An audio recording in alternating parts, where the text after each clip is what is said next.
দর্শক, রাজধানীর ঈদ যাত্রার খবর সংগ্রহে গাবতলী বাস স্ট্যান্ডে আছেন সহকর্মী মুহিবুল্লাহ মুহিব। সরাসরি যুক্ত হচ্ছি তার সাথে। মুহিব, গাবতলীতে ঈদ ঘরমুখ মানুষের ভিড় কেমন দেখছেন? ইতিমধ্যে আপনি জেনেছেন যে এই ঈদ যাত্রার তৃতীয় দিন চলছে এবং এই তৃতীয় দিনে কিন্তু ঘরমুখ মানুষের যে ঢল সেটি কিন্তু আমরা লক্ষ্য করছি প্রতিটি বাস টার্মিনালে। এবং বিশেষ করে এবারের ঈদ যাত্রা যাতে স্বস্তির হয় সেজন্য কিন্তু সরকারের পক্ষ থেকে, আইন শৃঙ্খলা বাহিনীর পক্ষ থেকে ব্যাপক প্রস্তুতি আমরা লক্ষ্য করছি। কোনো কাউন্টার যাতে অতিরিক্ত ভাড়া আদায় করতে না পারে সেজন্য কিন্তু তৎপর রয়েছে আইন শৃঙ্খলা বাহিনীর পাশাপাশি মোবাইল টিম, অর্থাৎ মোবাইল কোর্টের মাধ্যমে তাদেরকে তাৎক্ষণিক জরিমানার ব্যবস্থা করা হচ্ছে।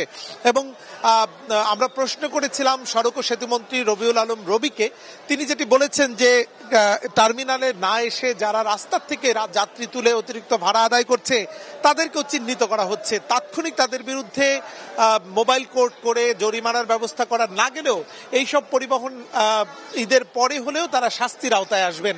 একই সঙ্গে এই ঈদকে ঘিরে সব ধরনের সড়কে চাঁদাবাজি বন্ধের যে তাদের তৎপরতা সেটিও কিন্তু তিনি বলেছেন।